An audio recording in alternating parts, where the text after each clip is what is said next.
Hello दोस्त, इस video में हम बताएंगे कि अमीन का जो वैकेंसी थी 1767 वो रद्द हुई कि नहीं।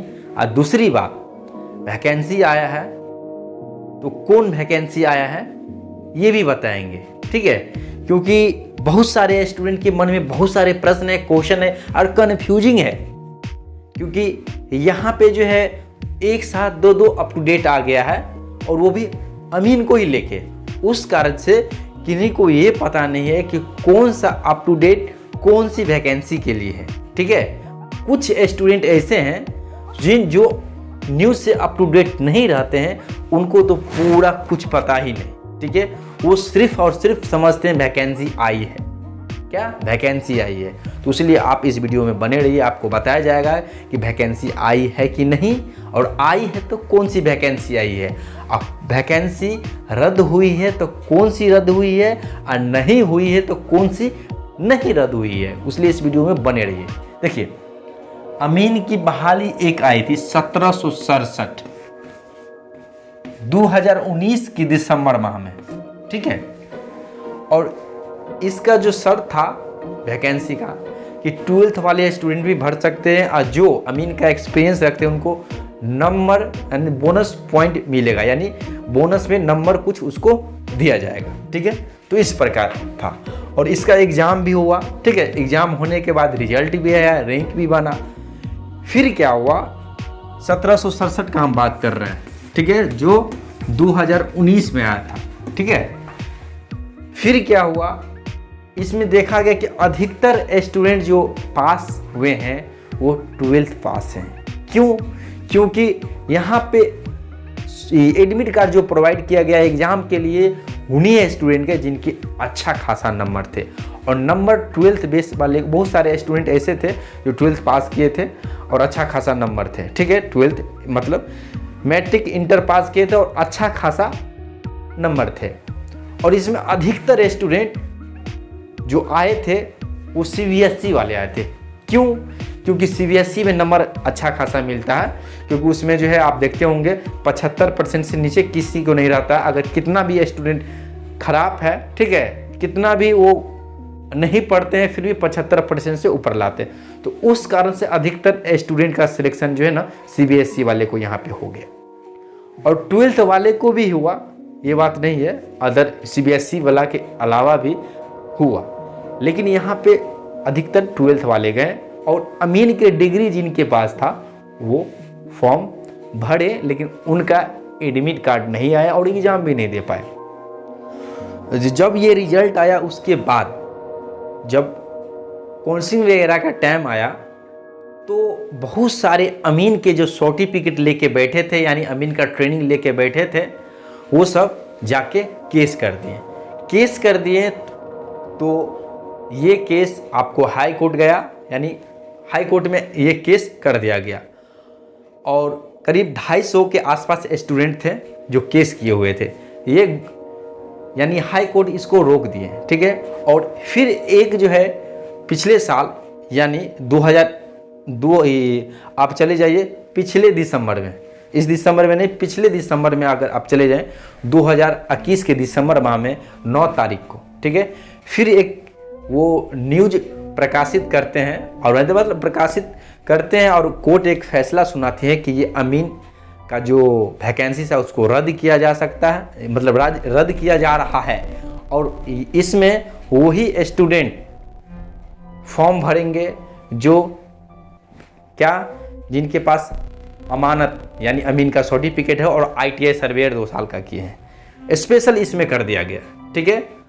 और ये मतलब एकदम पूरे सोशल मीडिया पे पूरे वायरल होने लगा। उसके बाद मतलब हाई कोर्ट बिहार सरकार को बोला कि 3 महीना के अंदर ये वैकेंसी को निकालना है, लेकिन कुछ नहीं हुआ। फिर स्टूडेंट सब दूसरे पक्ष वाले स्टूडेंट जो 12th पास के, फिर वो भी अपना जोर शोर लगाए। तो दोनों में मतलब ये केस चलता रहा और फिर अब जाके ये क्लियर हुआ है। तो क्लियर क्या, कौन बेस पे किया है कि जो नोटिफिकेशन में मेंशन किया गया था, पुरानी वैकेंसी का बात करें, जो नोटिफिकेशन में मेंशन किया गया था उसी के शर्त अनुसार अब बहाली होगी। और उन सब का तो एग्ज़ाम भी हो गया, तो काउंसलिंग के लिए आप उन सब का काउंसलिंग होगा। तो ये वैकेंसी रद्द नहीं हुई है, क्लियर किया गया है। क्या क्लियर, ठीक है, पुराने नियम के अनुसार। लेकिन संशोधन जो किया गया था, संशोधन जो हुआ था कि वैकेंसी आप मतलब 12th पास वाले स्टूडेंट नहीं, बल्कि जिसके पास अमीन का सर्टिफिकेट वही भरेंगे, तो वो संशोधन किए हैं। लेकिन जो गवर्नमेंट एक बार जो प्रकाशित नोटिफिकेशन कर दिया था, तो उस शर्त पे स्टूडेंट सब फॉर्म भरे थे। तो फिर हाई कोर्ट इस समझते हुए कि नहीं, जो शर्त उसमें दिया गया था अगर निकल गया है और उस शर्त पे स्टूडेंट फॉर्म भरे हैं, तो उसी शर्त पे होना चाहिए, वो सही हो या गलत, ठीक है। लेकिन ये स्टूडेंट को सही लगे या गलत, ठीक है, वो सही गलत नहीं, स्टूडेंट को सही लगे गलत उसी पे करना है। पुराने वैकेंसी को पुराने तरीका में जो नोटिफिकेशन था, जो नोटिफिकेशन में मेंशन किया गया था, उसी के अनुसार होगा। अब नया जो संशोधन किया गया कि अमानत का 1 साल का सर्टिफिकेट होना चाहिए, वही भर सकते हैं, बाकी कोई नहीं। तो संशोधन किए, लेकिन उसके बाद जो है अमीन का, जिसमें अंचल अमीन, अनुमंडल अमीन, वन विभाग के अमीन, सिंचाई विभाग के अमीन की बहाली नहीं आया। उसके बाद आया एक विशेष सर्वेक्षण अमीन की, जिसमें पोस्ट अभी आया है, वो आप लोग भी जानते हैं, 2022, ये 2022 का है। क्या 2022 में, तो 2022 में वैकेंसी आया 10,101 वैकेंसी आया है, ठीक है। इसमें बहुत सारे पद हैं, LRC निकाली है। विशेष सर्वेक्षण अमीन है, विशेष सर्वे के लिए ये है। क्या विशेष सर्वे के लिए है, इसमें विशेष सर्वेक्षण अमीन, विशेष बंदोबस्त पदाधिकारी, बहुत सारे इसमें पद हैं, ठीक है। तो ये वैकेंसी निकाली, और इसमें स्पेशल टेक्निकल स्टूडेंट को लिया गया। टेक्निकल स्टूडेंट बोले तो जो सिविल इंजीनियर थे उनको लिया गया, ठीक है। सिविल इंजीनियर और जो सिविल से जुड़े हुए चीज पढ़े थे उन्हीं को लिया गया, और उन्हीं को वही फॉर्म भरे, ठीक है। फॉर्म भर तो दिए, उसके बाद फॉर्म भरने के बाद फिर इस अप टू डेट के बाद, ये क्लियर करने के बाद, जस्ट इस वैकेंसी में जो बहुत सारे स्टूडेंट निकाले थे, तो बहुत सारे स्टूडेंट फॉर्म भरे थे, फॉर्म भराया, ठीक है। फिर इसमें एक मतलब वैकेंसी वही है, वैकेंसी जो है वही है, लेकिन इसमें नियम को चेंज कर दिया गया। पहले नियम क्या था इस पे कि नंबर बेसिस पे इसका सिलेक्शन होगा। ये संविदा पे है, ये परमानेंट है और ये संविदा पे है, ठीक है। तो संविदा पे है, यानी इसमें नोटिफिकेशन में लिखा गया है कि सर्वे समाप्त होने के साथ साथ आपको पद को समाप्त कर दिया जाएगा, यानी संविदा पे है, ठीक है। ये परमानेंट मतलब नोटिफिकेशन के हिसाब से ये परमानेंट नहीं है।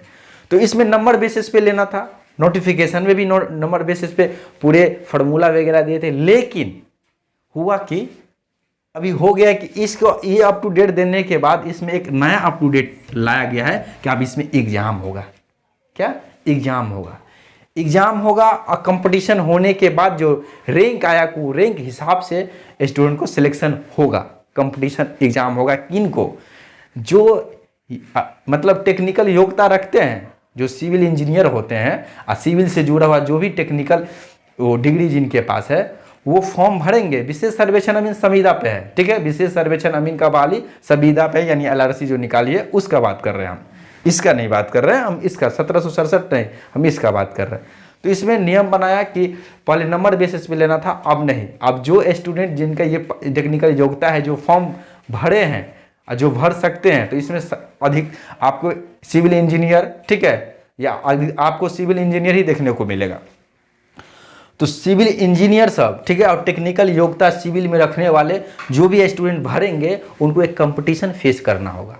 कंपटीशन होगा, और कंपटीशन के बाद जो रैंक आएगा उसके हिसाब से सिलेक्शन होगा। ये नियम क्यों जोड़ा गया? ये नियम इसलिए जोड़ा गया कि सिविल इंजीनियर में, यानी सिविल में टेक्निकल डिग्री बहुत सारे स्टूडेंट अलग अलग जगह से प्राप्त करना स्टार्ट कर दिया। हायर मतलब मार्क्स को हाई कर करके सर्टिफिकेट जोगाड़ लगा के फर्जी सर्टिफिकेट का मतलब फर्जी सर्टिफिकेट लाने लगे। गवर्नमेंट को इस चीज़ की भनक लगी, ठीक है। तो गवर्नमेंट सोचा कि अगर नंबर बेसिस पे लेंगे तो बहुत सारे स्टूडेंट इसमें ऐसे आएंगे जो मतलब कुछ नहीं जानते हैं, सिर्फ उनके पास मतलब जोगाड़ उगाड़ से कहीं से फर्जी सर्टिफिकेट ले आके यहाँ पे सेटिंग करके घुसने का प्रयास करेंगे और यहाँ गैदरिंग मचाएंगे। उस कारण से एक कंपटीशन ला देते हैं। जो ओरिजिनल स्टूडेंट है, जो मेहनत वास्तविक में मेहनत करते हैं वही स्टूडेंट यहाँ पे पहुँच पाएंगे, और जो वास्तविक में इसके लायक हैं, ठीक है। तो उस कारण से लाया, और कोई भी वैकेंसी रद्द नहीं हुई है, बस रद्द हुई है तो ये वैकेंसी रद्द इस प्रकार हुई है कि वैकेंसी वही है, फिर से फॉर्म भरा जाएगा। क्या? फिर से फॉर्म भरेंगे, न्यू सिरा से फॉर्म भरेंगे, और योग्यता वही रहेगा, जो योग्यता था वही रहेगा, बस इस एग्जाम को ऐड कर दिया गया है। तो पुरानी वैकेंसी ही है, पुरानी वैकेंसी को क्या किया, फिर से फॉर्म भराया जाएगा। फॉर्म जो भरा था वो रद्द हो गया है, वैकेंसी नहीं रद्द हुई है, ठीक है। तो वो फॉर्म आप फिर से भराएगा, और इसमें जो नियम है उस नियम के अनुसार इसका सिलेक्शन होगा, ठीक है। संविदा पे ये है, ठीक है, परमानेंट नहीं है। अब परमानेंट का काउंसलिंग होगा, इसका आगे की प्रक्रिया है काउंसलिंग की, ठीक है। अभी इसका प्रक्रिया आगे की काउंसलिंग का होगा, और इसका जो है ना आराम से क्या होगा, इनका सिलेक्शन हो जाएगा, ठीक है।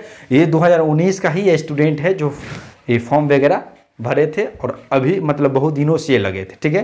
तो ये पुराने जो एक बार कोई भी देखिए, कोई भी अगर जमान दे देते, अगर मान के चले बोल दिया नोटिफिकेशन में जो है उन्हीं के अनुसार इनको करना होगा। और ये चीज़ को हाई कोर्ट समझी, और ये समझने के बाद जो सही स्टूडेंट के लिए हो, ठीक है, वो निर्णय लेके इसको क्या किया है, क्लियर किया है। और ये पुरानी वैकेंसी में संशोधन किया है, ये कि एग्जाम को लाया है। याद है, अगर आप फिर भी आपको क्वेश्चन बच जाता है तो कमेंट बॉक्स में करिएगा। इसमें सिर्फ और सिर्फ योग्यता वही है, जो भी योग्यता था वही है, ठीक है। और इसमें बस आपको एग्जाम ऐड कर दिया गया, नंबर बेसिस पे नहीं होगा, एग्जाम बेसिस पे होगा, ठीक है। ये परमानेंट वैकेंसी थी, ठीक है। और इसका संशोधन करके जो है योग्यता जो बनाया गया है, वो अमानत का सर्टिफिकेट और ITI सर्वेयर होना चाहिए, वही फॉर्म भरेंगे। लेकिन पुराने वैकेंसी को पुराने नोटिफिकेशन के अनुसार ही क्लियर किया। अब न्यू वैकेंसी स्पेशल अंचल अमीन, अनुमंडल अमीन, वन विभाग और सिंचाई विभाग की अभी स्पेशल बहाली आई नहीं है, ठीक है। वो भी बहाली देगी, और ये बहाली देखिए स्टूडेंट कब तक, ये सरकार कब तक देती है स्टूडेंट के लिए, ठीक है।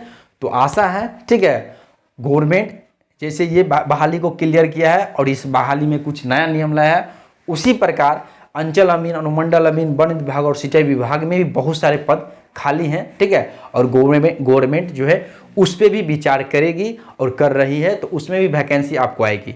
लेट सही, लेकिन वैकेंसी अवश्य आएगी। अमीन में बहुत सारे वैकेंसी आने वाली है। बहुत सारे स्टूडेंट इसमें कन्फ्यूज हैं, ठीक है, कि वैकेंसी रद्द हो गया है। रद्द कोई नहीं हुआ है, ठीक है, नियम इसमें चेंज हुआ है, और ये वैकेंसी जो है ना क्लियर किया गया है, ठीक है। पुराने वैकेंसी है, ये न्यू वैकेंसी है। इसका फॉर्म भरा दिया गया था, और फिर से अब भराएगा, ठीक है। बस इतना ही अंतर है। फिर भी क्वेश्चन रह जाता तो आप कमेंट बॉक्स में अवश्य कमेंट कीजिएगा। और अगर आप कोर्स करना चाहते हैं ऑनलाइन या ऑफलाइन, एक जेन्युइन ट्रेनिंग सेंटर से जहां से आप नेशनल लेवल का सर्टिफिकेट अमीन का प्राप्त कर सकते हैं। और ये training centre normal training centre नहीं है, ये ट्रेनिंग सेंटर सरकारी वेबसाइट पे अमीन कोर्स के साथ शो करती है, और 1 साल का अमीन का डिप्लोमा आपको करवाती है। अगर करना चाहते हैं तो ऑनलाइन ऑफलाइन दोनों माध्यम से कर सकते हैं। लॉज यूज की सारी सुविधा है, आप रह के भी कर सकते हैं, ऑनलाइन घर बैठे भी कर सकते हैं, और विशेष सुविधा के साथ आप यहाँ पे कराया जाएगा।